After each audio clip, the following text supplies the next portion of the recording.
Tonight on the Electric Playground, undead infection spreads in a new zombie-filled game, and Voltron assembles for some robotic action. We check out an impressive display of vintage collectibles. Tiny Speck is the new development studio with a big new project. And photographic art created only with iPhones is on display. Welcome to the Electric Playground, the show that gives you the latest in everything cool every single day. I'm your host, Briana, and I'm proud to say that I've never had a reason to invoke the Cali Fee, but I do have a reason to invoke the rundown. Here it is. One of the producers behind The Walking Dead is taking things out of this world. Deadline reports that The Walking Dead executive producer Gail Ann Hurd, who also produced Aliens, has picked up the rights to the extraterrestrial novel Area 51, an uncensored history of America's top-secret military base. The fictional book sees a pair of soldiers uncover the alien secrets of the government installation, and it seems that Hurd plans to turn the story into an hour-long TV series. We'll let you know when more details hit Earth. And in more alien news, J.J. Abrams hopes that Super 8 will be even better on Blu-ray. The new extraterrestrial film is out now on the HD format. We caught up with the director at the Blu-ray launch event where he told us why audiences should give the film a second look. Visually, the transfer is gorgeous. It looks unbelievably good. And I think there are a lot of things in the movie that are sort of setups that are very sort of small and quiet that you don't see until like the second viewing. So it's a disc that I hope people who saw the movie will want to get, and I hope if you haven't seen it, you're interested enough to see it now. The Super 8 Blu-ray also features plenty of bonus content, and we'll have more on the disc soon. And action! And you have a chance to appear in the next Star Trek movie from J.J. Abrams. Paramount Pictures has launched the Super 8 sweepstakes, and one of the prizes up for grabs is a walk-on role in the next Star Trek movie. It's slated to begin shooting in January 2012. Hit up our website at electplay.com for links to enter.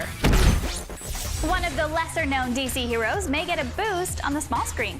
A television show based on Booster Gold is reportedly in the works. The character is a time traveler who uses his knowledge of future events for good and has appeared in countless comic books. According to The Hollywood Reporter, the show will be produced by one of the writers behind Fringe.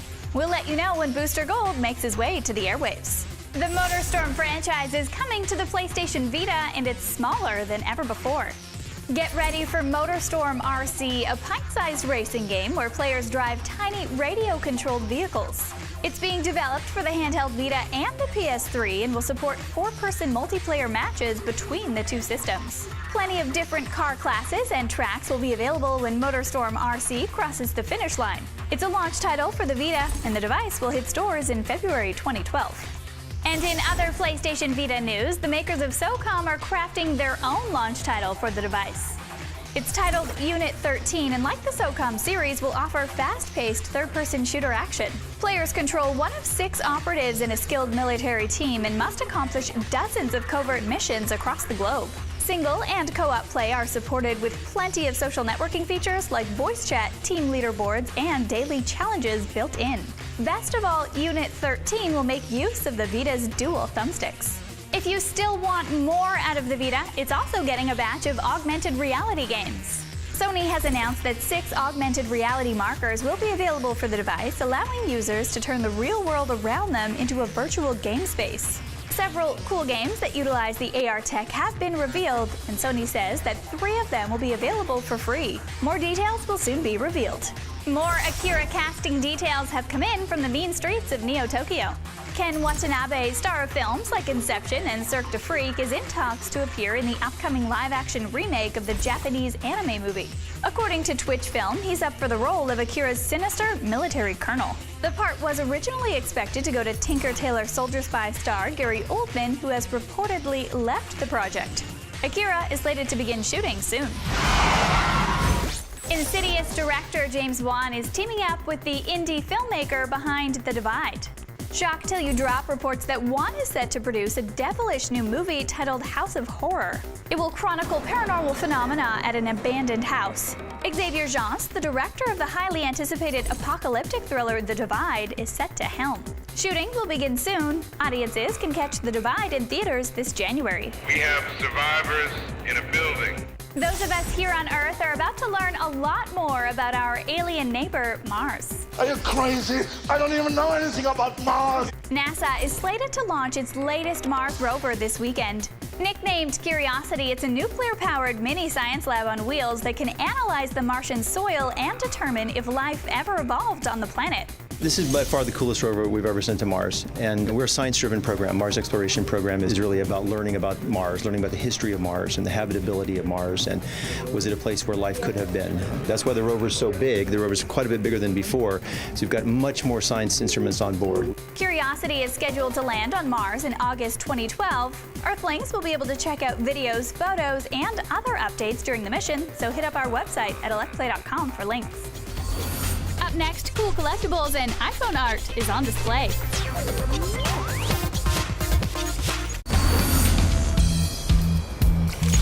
Welcome back to the Electric Playground. We all know that iPhones are handy for all kinds of things. There are apps to help you find a local restaurant or even translate foreign languages. But the most convenient thing about it is that it doubles as a camera, and there are some people out there doing some pretty cool things with it, including Jose.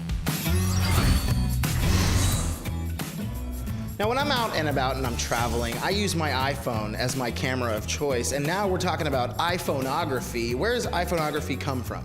As far as my site goes, I mean, we define iPhoneography as work made and shot, processed only on the iPhone. So it's defined by the device. The concept of iPhoneography came with the introduction of apps about 2 years ago, and people started using the apps to create altered images or processed images, and just kind of took off from there.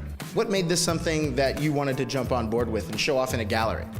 I just discovered apps one morning, and I started taking pictures of everything and apping them. And then I showed them to my girlfriend, and she started doing this beautiful stuff, very different from mine, using the same limited tools. And I thought, this really is a new medium. And I was friends with the gallery owner here, and I said, hey, Ray, you want to do a show of iPhone photography? And he said, sure. And then I went online and Googled it, and there had been no show of iPhoneography. So I really pushed him to it quickly so we could be the first. And that was in February of last year we had the show. And I built a site really fast and put out a call for submissions through Flickr and some of the blogs and stuff like that. And immediately I saw that there was a group of artists who were really separate from the vast pack, that were really working it like an artistic medium. And I thought, you know, these are the people I want to get to know, I want to develop relationships with, I want to feature their work on my site. And how is it accepted by the art world? The issue with the art world is there's a whole narrative that everything is sort of part of an ongoing story.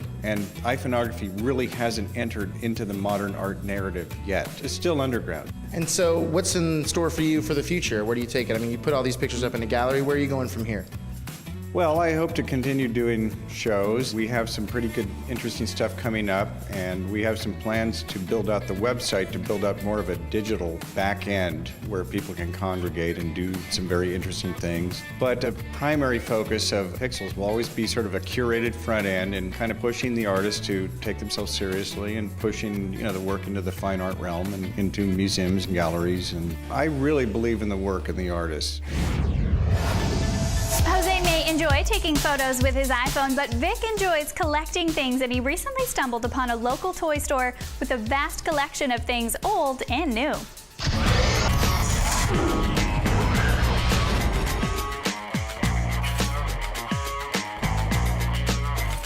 Toy Traders is unbelievable.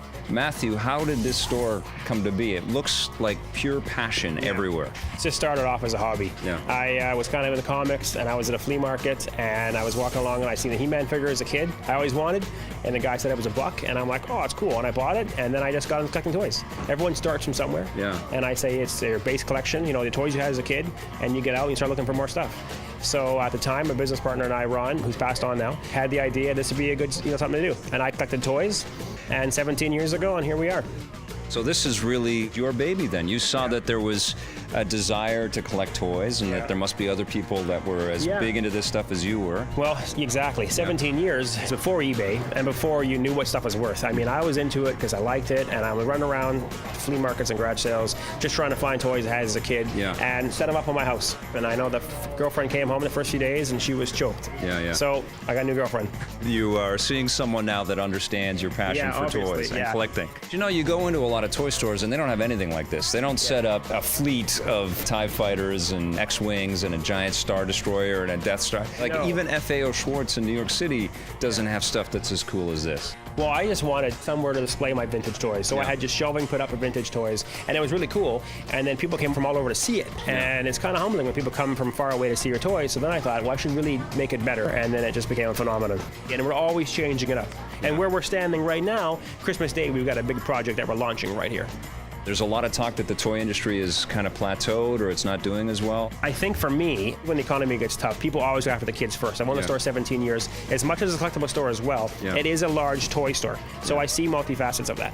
And the kids are always looked after first before a guy goes out and buys a TV. But with action figures, I see more and more guys like you and I are kind of getting into nicer pieces like statues and whatnot in their house because at the end of the day, it just really pops. So they're not collecting every little 4-inch action figure now, but they're getting nice pieces like 10-inch, 12-inch, collectible figures. Listen, this has been an education. It's amazing. I love this celebration and continued success to toy traders. The store doesn't look all that much different from Vic's office. He has all kinds of cool things hidden in there, and we have tons of cool stuff headed your way on EP, so stick around. Up next, the Muppets return to the big screen and Voltron returns to defend the universe.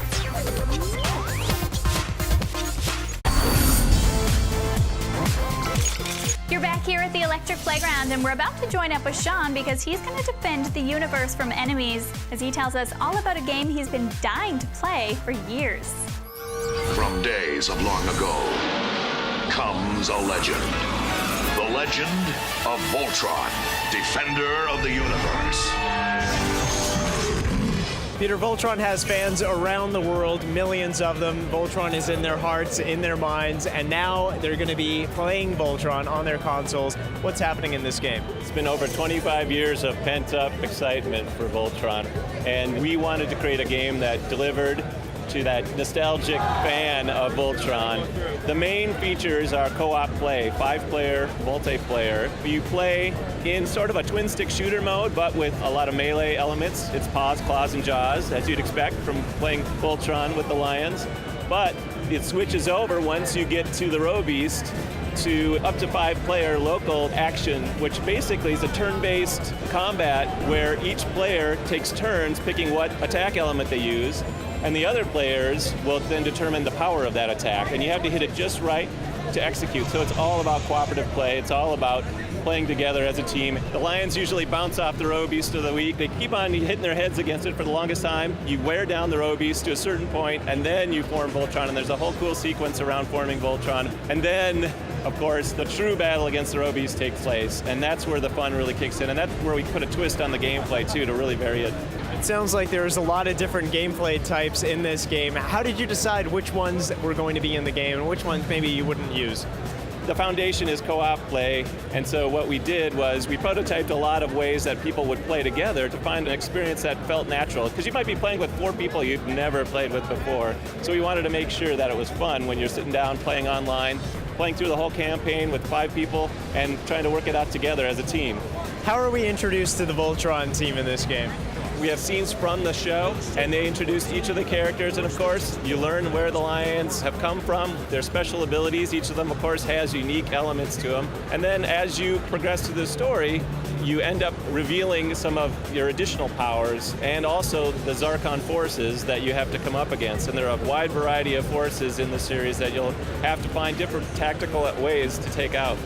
Well, as a longtime Voltron fan, I think I am definitely going to sink my teeth into this one. My paws, my claws, and my jaws. Paws, jaws, claws, and all, you can look for Voltron Defender of the Universe on XBLA and PSN, and the always anticipated American Thanksgiving weekend is upon us, so that means there are tons of new movies that have already hit the box office. Let's take a look at what's now showing. Welcome back, everybody. This is the first big screen outing for the Fuzzy characters in over a decade. The live-action film tells the tale of the world's biggest Muppet fan as he joins forces with friends to raise money and prevent the Muppet Theater from being demolished. If it's 3D CG animated comedy you're after, Arthur Christmas has landed. Santa doesn't exist! It provides a more technologically advanced theory on how Santa delivers all those gifts in one night and shines a light on Arthur, an unlikely hero who will likely save Christmas. For stunning 3D picture quality, look no further than Hugo. The film was directed by Martin Scorsese. It's based on a best-selling novel and tells the tale of Hugo Cabret, an orphan who lives within the walls of a Paris train station in the 1930s. The artist is set in late 1920s Hollywood and follows a successful silent movie star. That is, until talking pictures arrive. Fearing the end of his career, he is persuaded by another female actress to become a dancer instead. There's yet another old Hollywood tale. My Week with Marilyn is based on the alleged true story of a week in which Marilyn Monroe disappeared with her husband's assistant as she was desperate to get away from the pressures of work while filming The Prince and the Showgirl in London in 1956. I certainly can. And David Cronenberg directs the period piece A Dangerous Method. The film stars Keira Knightley, Viggo Mortensen, and Vincent Cassel. The story draws from true-life events and takes a glimpse into the relationships between a psychiatrist, his mentor, and the troubled but beautiful young woman who comes between them. Sometimes you have to do something unforgivable just to be able to go on living. There will be more Dangerous EP for you to enjoy when we return. After the break, a new infectious zombie game and a new game development studio.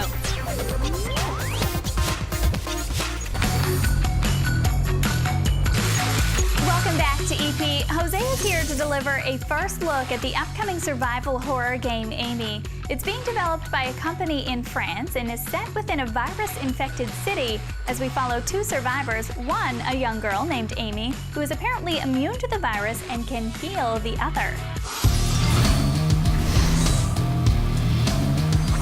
Tell us a little bit about Amy and why it kind of spooked me out a little bit, because there was some chaos going on. Amy is a survival horror game. Your purpose is to protect and escort an 8-year-old girl out of a city infested by zombies. The city is infected by a virus that transforms everyone into zombies, you included.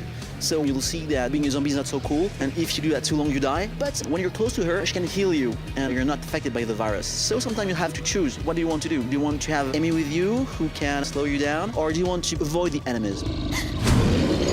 How are you guys showing visually that I'm turning into a zombie throughout the game? Is there some sort of visual cue? Lena, the character that you're playing, is a nice girl until she transforms into a zombie, so you see her veins out of her face. She hears voices, so you hear voices. And also the whole environment is deformed, you know, like if you had heat waves around. Will there be multiple ways to sort of go through the game and play, or is it just pretty much you can only go through the game one certain way? If you want to do mere action, well, it's up to you. It will be hard because all the guys that you're going to face are always stronger than you. The other way is to do stealth action. If you want to avoid the enemies and try to stab them from behind, sometimes it's easier, so it's up to you. Everything is going to be okay. I promise. We will let you know when Amy starts to stock consoles, and now it's time for you to meet Stuart Butterfield. I recently made my way to the Tiny Speck headquarters, where he is the co-founder, overseeing a group of people working on the game Glitch. Tiny Speck is a gaming studio that was co-founded by this gentleman, Stuart Butterfield, who is also the co-founder of Flickr. So how big is your team, and how has the company grown since you first started out? When we first started, there was 4 of us, and it was pretty small for the first year. I think we got up to 8 people. We're now 40, and about half of those people were hired in the last 6 months. What is your main goal here at Tiny Speck? Right now we're focused entirely on Glitch. Glitch is a massively multiplayer world where you gather resources and learn new skills for the purpose of discovering even more creative ways to do nice things for each other. But this is a project that's going to be in development for many years to come. It's architected in such a way that we can continue to add to the game on a daily basis or even an hourly basis. Because a lot of the people have a background in web development, and that's the way we've learned to work. We plan to be developing Glitch actively for many years.